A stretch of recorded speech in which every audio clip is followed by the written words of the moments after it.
I have a question for you religious people or you spiritualists, whatever you want to call yourselves.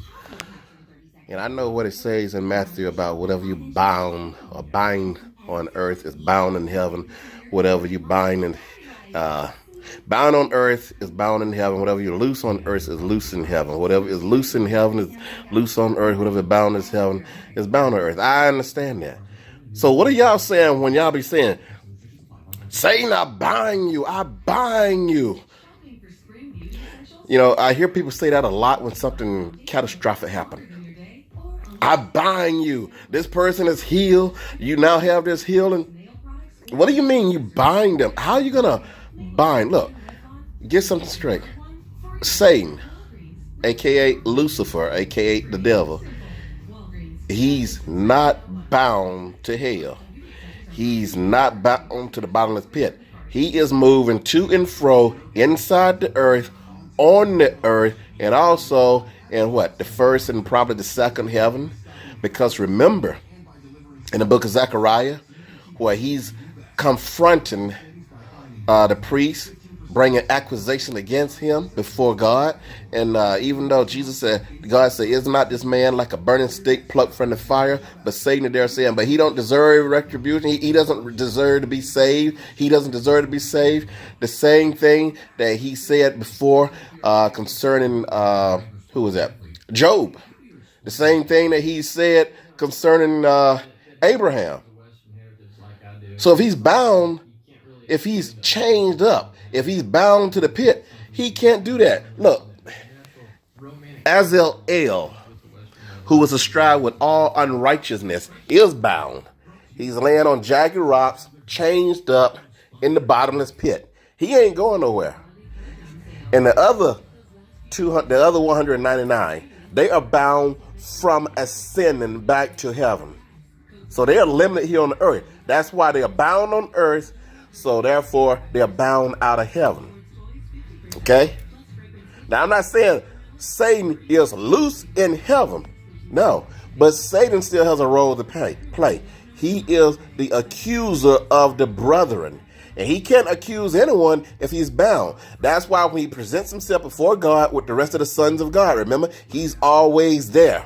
And God said, where you been? He's all walking to and fro, looking to see what I can do. And God said, have you considered this man, this man? Okay? So what are you guys binding when you say, I bound you? He is free. When Michael was arguing against Satan for the body of Moses, he didn't say, I bound you. He said, the Lord rebuke you. May the Lord rebuke you. That's all he said. When Yahuwah sent the seven down to deal with the fallen watchers and their children, the Nephilims, they were not given a command to take Lucifer and his limitless followers and bind them. It was only for those 200 watchers.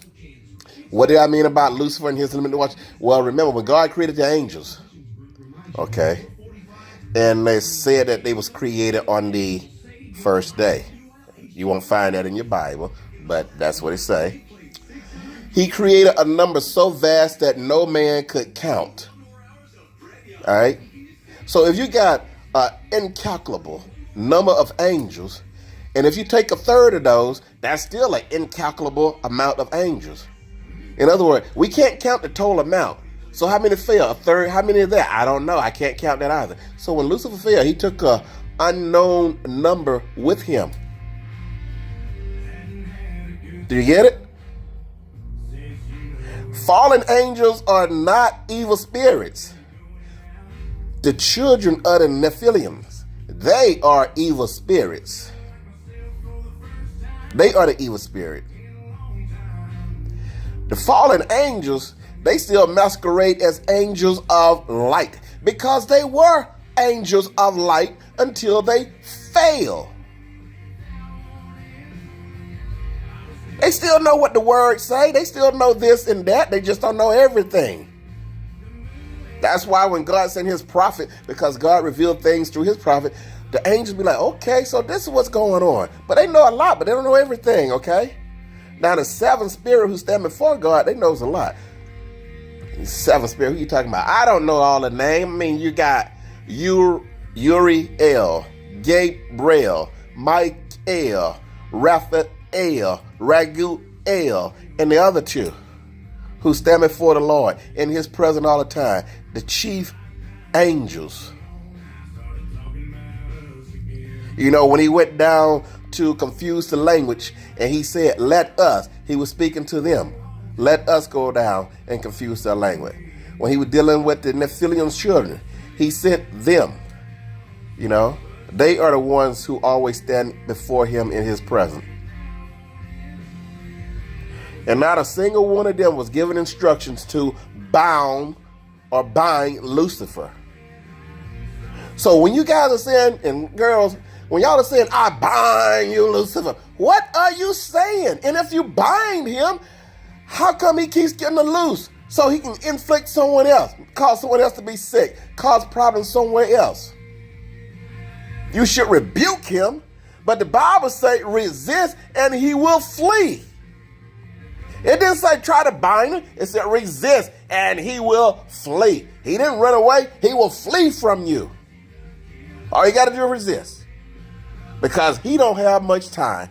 God put a time on everything. And another thing, this notion that y'all got, the reason why the rapture hasn't occurred in the man of sin hasn't been revealed, because the man of sin, you know, the rapture cannot occur until the man of sin has been revealed, or the man of sin can't be revealed until the rapture occurs. And the reason why that hasn't happened is because the church. That's what y'all are saying. You're saying as long as the church is here, which means it can't be a rapture, the man of sin won't be revealed. You are so wrong. Everything was given a time span. The Bible keeps telling you this. Satan knows his time is short. And that's why he's like a roaring lion. He's angry. He knows his time is short. When Legion, the children of the Nephilim, when they was cast out of the man by Jesus, they said, what do you want with us, Jesus? We know who you are. You the Son of God. Because they wasn't created, they was born from the angels and mankind. So they didn't see God. See, if they were created by God, they would have seen him. Because remember we said, they was created on the first day, the angels. They was there with God when he was finishing the earth, and they all sang for joy, like Job talks about. Well, they wasn't there. They wasn't created, they was born. But they said, we still know who you are, because their fathers told them, you are the Son of God. What do you want with us? Are you coming to torture us before the time? Because God had given them a certain amount of time. A certain amount of time before the eternal judgment. And that's what they were asking him. Are you coming to torture us before the time? And Jesus said, what is your name? He said, we are legion, for we are many. We are many. And he cast them out, and they went where? They went into the swine. Okay? Those are the evil spirits looking for bodies to inhibit. All right? So what are you guys binding? What are you binding, really? And how are you binding it? Adultery is forbidden on earth. And guess what? There is no adultery in heaven, because the angels aren't given in marriage. Do you know why the angels are not given in marriage? And not because, well, look, there ain't no female angels. I don't think there are, but there might be, but I don't think so. The reason why they're not given in marriage in heaven is because God created man and woman. He said, be fruitful and multiply. Because Adam was alone on this earth. And when he was naming all the animals, he saw they all had mates, but he didn't have none. He was alone. How could you populate the world if you're by yourself? So God gave him woman so that they could have children. The angels don't have children. They were created perfect. They were created in the fullness. That's why they were so unlimited. There ain't nothing for them. Heaven is their throne. I mean, it is their foothold. That is why. They were not given in marriage. You don't need children. You don't have to reproduce. Remember in the Bible, it tells you fornication is wrong, adultery is wrong. You should have sex to replicate, to create, to have offsprings between a married person. The angels don't need children because they all was created in the fullness. But when they fell, they saw that sons of man had daughters who was fair. And they came down and took some. But what did they say? Let us go take wives so we can have children.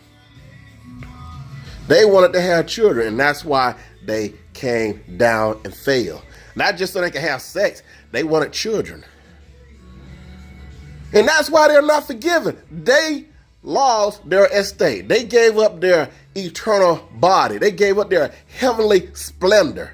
They left their first estate, which was heaven and their glorified body. And they came down to earth, making themselves basically almost mortal. And that's why they got bound down here. Because angels do not have kids.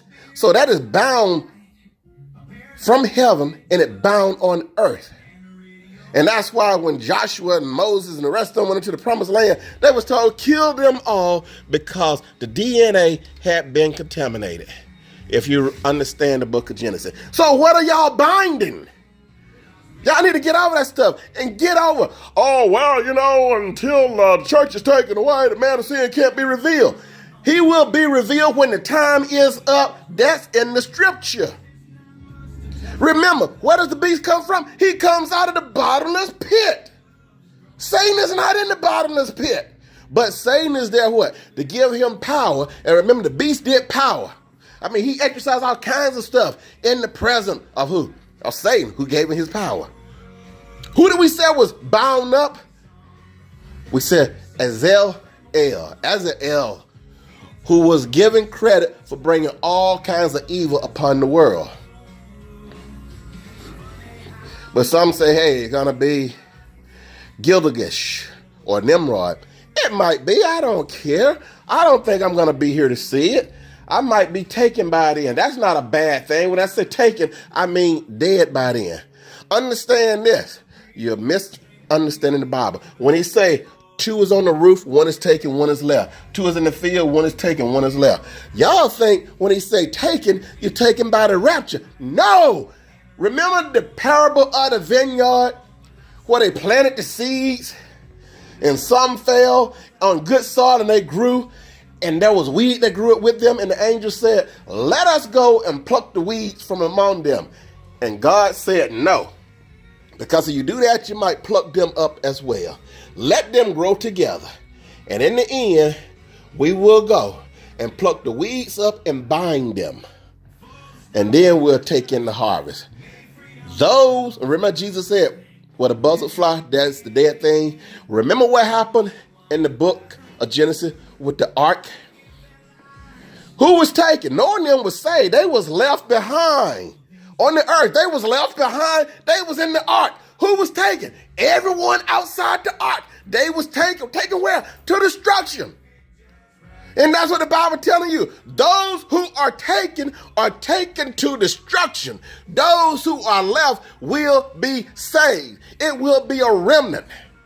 The reason why God gave a long time before he sent the flood, because people were living a long time back in those days, and he wanted to spare Methuselah.